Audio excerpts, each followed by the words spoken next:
Hello world, Jazmin here, and today I just wanted to hop on here real quick just to tell you guys a little story that me and my friends went through this past weekend that really did inspire me. I just hope that you take something from this story and that maybe you'd be a little bit inspired yourself. So if you want to hear about this very inspirational person that we met, just keep on watching. Okay guys, so throughout this video I actually noticed that my eyes are kind of like bouncing. I'm looking outside the window a lot, and I'm sorry, I really am, but I have problems focusing on the camera. It's just that I don't know, I'm pretty new to this still, okay? So don't judge me. Okay, so my friends and I went to Las Vegas this past weekend for my birthday, and we decided to get a massage as an end to our trip. We went to this spa. Actually, the name is Casara Spa. I'll link it down below if you decide to check it out, which I highly recommend. The gals were really good. I had a really good experience, and if you're in Nevada and you ever go to Las Vegas or whatever and you want to check it out, maybe one day, I really do recommend this place.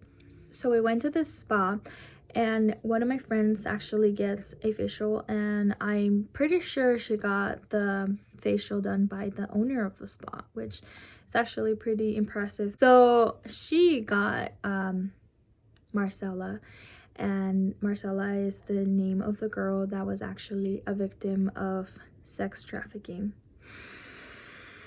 Now, she was telling my friend about her experience because my friend is very anxious herself. I'm not sure exactly how the conversation started, but she was telling my friend about her story. Okay, so the story goes like this. She's Colombian. Her name is Marcela Loaiza. And so when she was in Colombia at 16, she got pregnant, and her daughter was born with health problems. So she had two jobs at that time.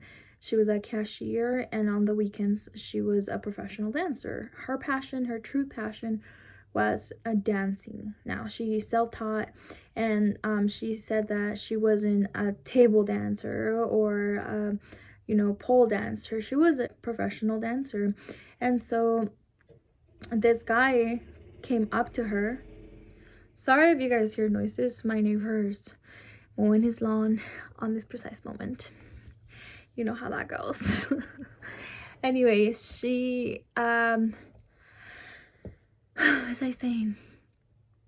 So she was a professional dancer, and she gets an offer from this like a professional looking guy. Comes up to her and tells her, I'm a manager for many artists. I'm in charge of recruiting potential stars or whatever.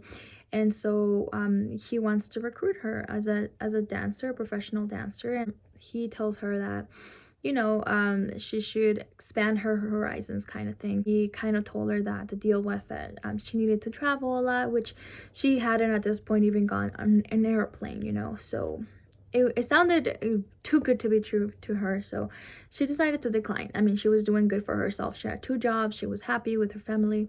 And so her daughter falls ill and ends up at the hospital for 2 weeks. And at this point, she was with her daughter 24/7. So she ended up using her both of jobs. So actually, she was desperate for a job because now she has all these medical expenses on top of, the regular day-to-day living expenses. So she was looking for a job, and she was not able to find jobs anywhere. So at this point, she actually had kept the professional guy looking manager / recruiter. She kept his business card, and she remembered him, and it was always in the back of her mind, so she felt like it was a calling to her. So they met up, and she was now interested. I think 6 months had passed, and she told the guy, you know, I really need a job right now. Can you please tell me more about the offer that you were telling me so some months ago? And so the guy was kind of like skeptical, and he was like, well, why are you coming to me now? You know, the offer was 6 months ago. What changed? She came clean to him and told him, you know, my daughter's sick and whatnot. So this guy offered to pay all the medical expenses for his daughter, and on top of that gave her $500, to which at this point she was feeling extremely thankful to him. She felt like he was an angel falling from heaven, you know, like at this point she was so grateful for him. She ended up taking the money, and he said, you know, I don't know where you're going to be stationed yet, you know, I need to talk to other managers and see where they need a professional dancer, and so I'll keep in contact with you, kind of thing. The guy supposedly got all her paperwork to travel internationally within a week, like her passport, everything within a week. So she really thought that this was legit, like, oh my gosh, this guy's important. I mean, he pulls strings to get my passport and all my documentation to travel internationally. So she was amazed, and the guy told her that she was going to be sent to Japan for now. That's where they needed a professional dancer. So he advised that she didn't tell her family that she was moving or going to Japan, because a lot of the times they opposed to it, and they were going to give her a hard time and whatnot. So she ended up telling her mom that she was going to go to the capital of Colombia and to find a job. And so her mom stayed with her daughter. Of course, she was taking care of her, and she was, a week later from talking to the guy, she was traveling to Japan. Okay, so she's in Japan, and at this point she still felt like she was there to dance like professionally, and she was ready to take on this the biggest, best journey of her life. So she encounters this lady, and the lady was the one that was scoping her out and just telling her to spin and checking her out, and telling her what to wear. She was still telling her, you know, I'm gonna be famous and I'm here to dance and whatnot. And so unfortunately for this poor girl, she was 8 hours after getting to Japan, she was put on a corner and told that she was there to prostitute herself. And she didn't know Japanese, she didn't know English, she only knew Spanish. And she was crying and telling the lady, you know, her pimp, why are you doing this to me? Like, I want to go home. I just wanted to come and do some honest work or whatever. And so the lady said, you know, you have to pay me back. And she was like, what do I have to pay you back? And then she said that, you know, brought up the $500. And she said, okay, well, I'll pay you back that $500, and then I can go home. And she's like, no, honey, no. Now you're gonna have to pay me $50,000. To which, for her, back in 1999, actually, this was when it took place, to her, that was an immense amount of money.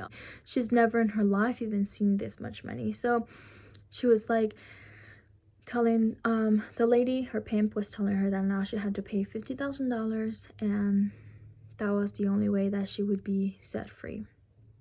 So for 18 months she was a prostitute, and she didn't know the language. She said that she would cry to any guy, that she would tell them that she was there, held against her will. Then she encountered this one guy that actually like would talk to her and would tell her, you know, you like this, stop playing, kind of thing. And she would beg him, you know, help me escape, help me please. And she said that in 18 months actually she was able to pay the lady. She was able to accumulate $50,000, and she was still not letting her go, I guess. So this guy that was one of her clients felt bad for her finally, and helped her escape. Now, this is crazy to me, but I only see these things in the movies, but to disguise her, he brought her a wig and a jacket. She was actually held there by a mafia, a Japanese mafia. And so this was super dangerous of this client of hers to help her, you know, and he felt bad for her enough that he helped her escape. He brought her a wig and a jacket, and they put it on, and they walked very slowly past the corner. You know, she was very nervous, and so was he, because he could probably most likely get killed. So they walked very slowly out of that corner, and once she passed the corner, she ran for her life. She said she ran so fast that she doesn't remember ever running faster. So this guy had actually told her where a Colombian embassy was, and so she ran to this embassy and got there and knocked on the door, and so she was able to get help that way and go back to Colombia.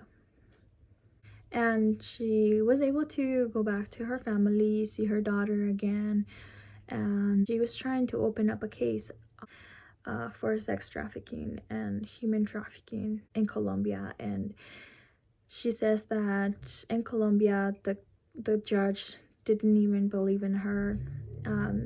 He was basically insinuating that she knew that this was gonna happen to her, and pretty much asking her, like, are you sure you didn't know that you were gonna go there to make easy money, kind of thing. So this poor lady literally survived this horrendous nightmare, and she is being shut down so easily by the people that are supposed to be helping her. And to me, that just outraged me, because how are you gonna tell a person, are you sure that you weren't there voluntarily, when she's telling you that she was sex trafficked? She was trafficked to another country where she doesn't speak the language, and she's in despair. You guys, there's literally so many cars passing by and doing so many things out there. Like, this never happens, never, unless I'm filming a video or trying to film a video. So I'm sorry about that. But anyways, this lady, this poor lady, she is literally begging, you know, for a case to be open, for help, and she was shut down again and again. So she literally felt like she was worthless, that she had no other value than, you know, her sexuality. So she resorted to prostitution again in Colombia. And at this point, she kind of was doing this for her daughter again, to give her the life that she deserved. And so she just didn't feel like she had any other option. At this point, she felt worthless, and that was her only line of work that she was fit for. And it's so crazy how much these things that people go through can bring their morale enough to feel defeated and so worthless that you feel like you have to resort back to the same line of work, you know. So she ended up, you know, resorting to prostitution again back in Colombia. And at this point, she did it for a couple of years longer, and she said the turning point for her was that she found this young lady that pretty much overdosed on ecstasy, and she asked her, you know, why did you do this? Why did you overdose? And she said basically that she had found out that her mom was a prostitute and that she wanted to die. So I think this is what made her turn around and said, you know, I don't want to be this model to my daughter. I don't want her to feel embarrassed and so ashamed of me that she would want to one day maybe take her own life. So this was a turning point for her, and she was able to get out of that environment, and she now has a foundation called Marcela Loaiza Foundation, and I'll link it down below if you want to take a look at her story and a little bit more about you know, her foundation. But basically her foundation's goal is to work awareness and prevention of trafficking of people. So she's, you know, advocating for more jobs to be available for women, and more awareness for human trafficking in general. So I just really thought that her story was so inspirational that I wanted to share with as many people as I could. Honestly, it's a good thing to be aware of these everyday real problems, and just as a reminder every day that my dog is snoring.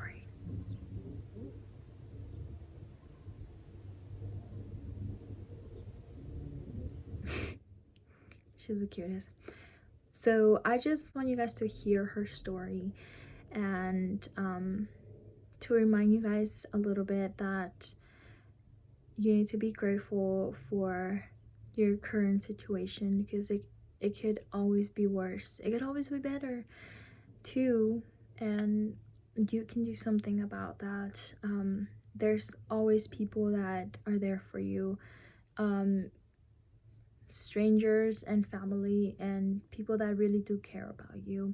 And if you ever feel like you're not being listened to, give me a message, send me a message. Honestly, I would love to talk to you.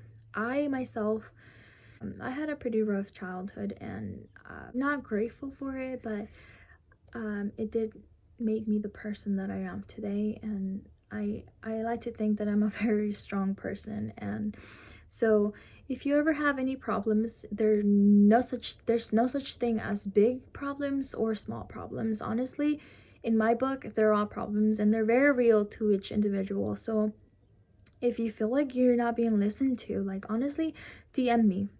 I'll talk to you gladly. And so just be a great person. And I just wanted to end this video by reading this quote from Marcela, and this is what she wrote, which is really impactful. She said, "Being a survivor of trafficking in persons is like having a tattoo on the soul. No one can see it, but it's always there, and it remains there forever." This is like so true, because when we encountered this lady, Marcela, she was the nicest lady ever. She was smiling and very attentive, and you would have never thought that she actually went through any of this. So it's true. You just never know what people are going through on the day-to-day life.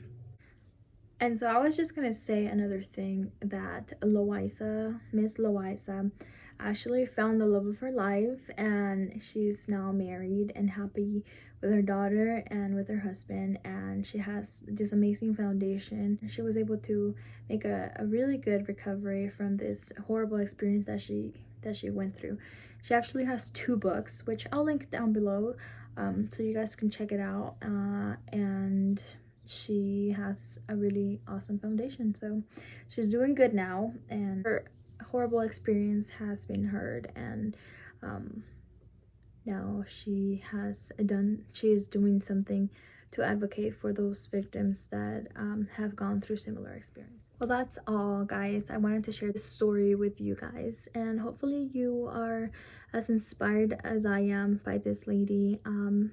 Inspired in general, you know, to be grateful of our current situation and being mindful of others. And we never know what they're going through. You never really know what they're going through.